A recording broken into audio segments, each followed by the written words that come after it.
Бүгүнкү биздин тема жер бетинде жамандык менен азаптын болушу Кудай жок дегенди билдиреби? Кутман күн сизге урматтуу угарман. Биздин толкунга кезектеги берүүбүздү тыңдоо үчүн кошулганыңызга кубанычтамын. 100 жылдан мурун бул жерде атеизм абдан күч алып турган кез болгон. Адамдар Кудай бар дегенди четке кагып турушкан. Жана бул адамдардын кыйынчылык тартууларынын себептеринин бири эле. Көп адамдар түшүнүп түшүнбөй эле, изилдебестен эле дүйнөдөгү жамандыктын, азаптын болуусу Кудайдын жок экенинен кабар берет дегенге ишенишкен. Жамандыктын жана аны менен келген азаптын бар болуусу азыркы күндө деле көптөрдүн боорукер Кудайдын бар экенине ишенүүсүнө чоң тоскоолдук болуп келет. А бирок бул чынында эле ушундайбы? Эмесе, ушул суроонун үстүнөн ой жүгүртөлү. Бир учурда профессор Владимир Филимонович Марцинковский деген адам өзүнүн лекцияларынын биринде азап тартуу боюнча оюн мындай жазган экен. Ар бир адам ыйык жазуунун Жеремиянын ыйы аттуу китебинде жазылган сөздөр менен өз жашоолору жөнүндө айтат болушу керек. Мен кайгыны баштан өткөргөн адаммын. Ошондуктан мен айта турган тема ар бирибизге тааныш жана жакын тема деп ойлойм. Достоевский да жер бети так ортосунан түпкү катмарларына чейин адамзаттын көз жашы жана каны менен сугарылган деп жазган. Ушул эле ой Инжил китебинде да айтылган. Бардык жаратылгандар онтоп жана азыркыга чейин азап тартышат. Ал эми акыркы жылдары бардык жерди каптаган кылыч, от, ачарчылык жана тынчсыздануу адам баласын ого бетер азапка салды. Көчө бойлой бассаңыз, жагымдуу жылмайган адамды же жылуу жумшак сүйлөгөндөрдү чанда кездештиресиң. Албетте, адамдардын күлгөндөрүн угууга болот деңизчи. Бирок ошол күлкүдө ачуу чындыктар, шылдың сөздөр андан да жаманы адамдар өздөрү шылдыңдаганын угууга болот. А канчалаган кайгы абдан оор басырыктуу көрүнгөндөй жүздөрдүн артында жашырылган жана кооздолгон үйлөрдүн дубалдарынын ичинде катылган. Адамдар унчукпай азап тартууну тандашат. Ал эми кээ бири тартып жаткан азабын жылмайуусу менен жашыргансыйт. Себеби адамдарда бактылуудай көрүнүүгө умтулуу жашайт. Ал эми кайгыны тең бөлүшүү деген көбүнчө чын жүрөктөн эмес болгондуктан пайдасыз жана керек болсо кыжырды келтирет. Биз күндүн бети эмес, адамдын жүзү караңгылаган учурда жашап жатабыз. Көп азапты адамдын жүзүнөн эле көрсө болот. Андан сырткары бырыш баскан жүзү менен ак баскан чачтары да муну тастыктап коет. Адатта азапты баары тартат. Көп жамандык кылуучу адам да тартат. Бейкүнөө балдар, өмүргө той элек жаштар. Азап тарткан адам көп.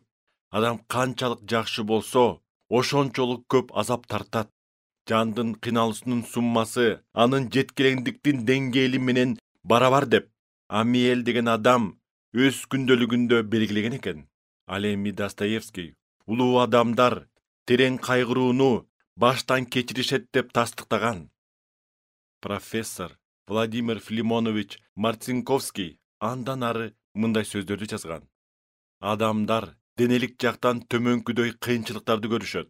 Ачарчылык, суук, оорулар, оор жумуш, жан дүйнө азабы, өздөрүнүн жаманчылыгынан жана башкалардан, ушак менен көрө албастыктан, күн сайын жакындарынан адамчыдагыс мүнөздөрүнөн, жалгыздыктан жана түшүнбөстүктөрдөн жабыркашат. Ал эми көңүл калуулар менен алданган, адашкан сүйүүдөн, жакындарынан ажыроодон кыйналгандар канча? Жогоруда айтканыбыздай, көп адамдарга жамандык жана анын кесепетинен келип чыккан азап тартуу боорукер Кудайга ишенүүгө чоң жолтоо болуп келет. Далил катары төмөнкү аргументтерди келтирип жүрүшөт. Биринчиси, боорукер Кудай жамандык менен азаптын болуусуна жол бермек эмес. Экинчиси, кудуреттүү Кудай кааласа жамандык жана азапты көз ачып жумганча жок кылып коймок. Үчүнчүсү, ошондуктан эгер Кудай бар болсо, жамандык жана азап тартуу болмок эмес. Төртүнчүсү. Бирок бул дүйнөдөгү жамандык менен азаптын бар экенин эч ким четке кага албайт. Андыктан Кудай боорукер жана кудуретти дегенге болор бекен? Урматтуу угарман, бул бүтүмдөргө сиз кандай демекчисиз? Бизге оюңузду жазсаңыз жакшы болот. Ушул баарлашуулар аркылуу биз ар түрдүү темаларда ыйык жазуунун негизинде кеп курабыз.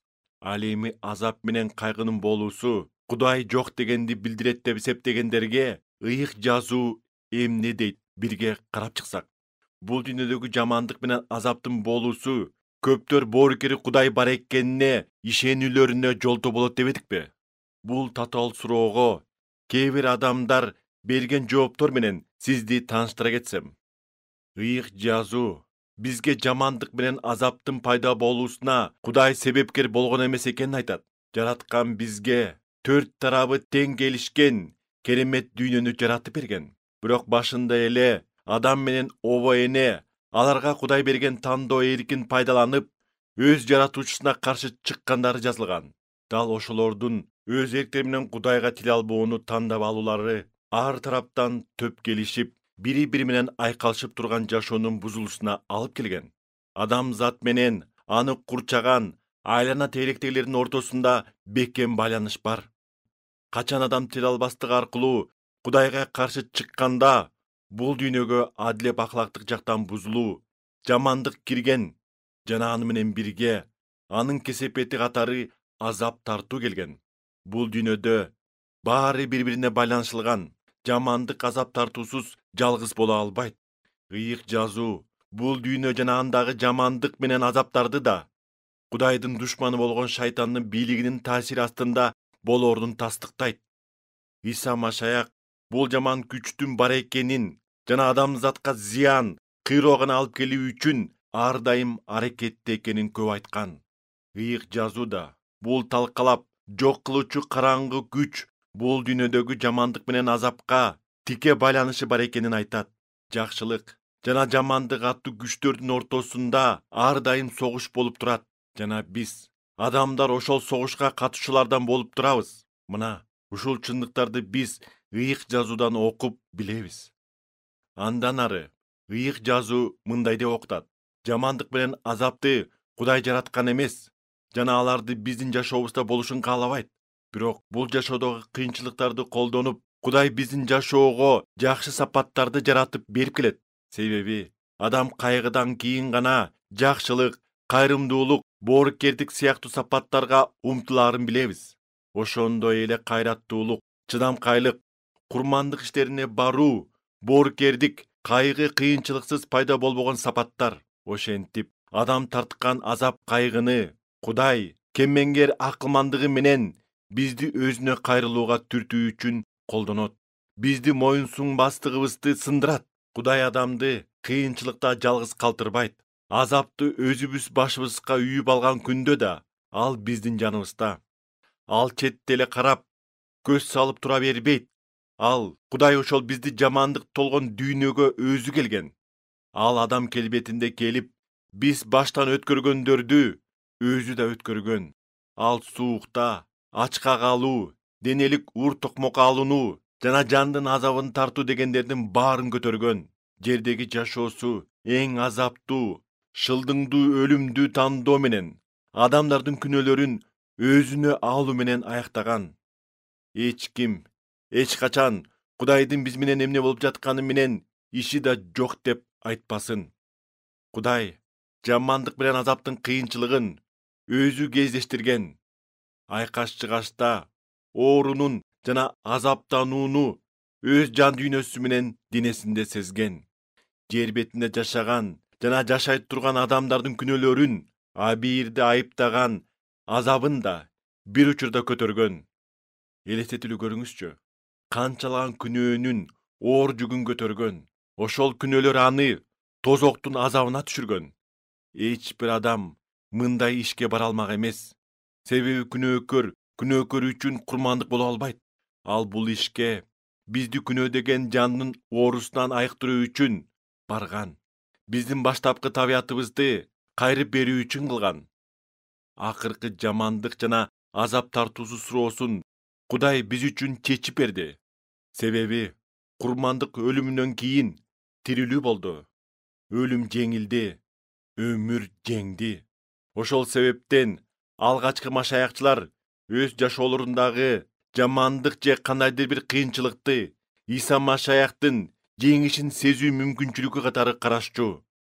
Машаякчылар Кудайдын бул дүйнөгө адам келбетинде келип, биз көргөн бардык азапты тартып, бирок күнөө кылбай туруп, күнөөкөөлөрдүн күнөөсүн өз мойнуна алганына ишенишет. Машаякчылар жеңишке ээ болгон Кудайга ишенишет. Дал ошол ишеним бул дүйнөдөгү жамандыкка алдырып, акылдан адашпоого күч берип келет. Иса Машаяк айтат: чарчап чалыккандар жана түйшүк тарткандар, баарыңар мага келгиле. Мен силерге тынчтык берем. Менин моюн тургумду алып, менден үйрөнгүлө. Анткени мен жоошмун жана момунмун. Ошондо жаныңарга тынчтык табасыңар. Амин.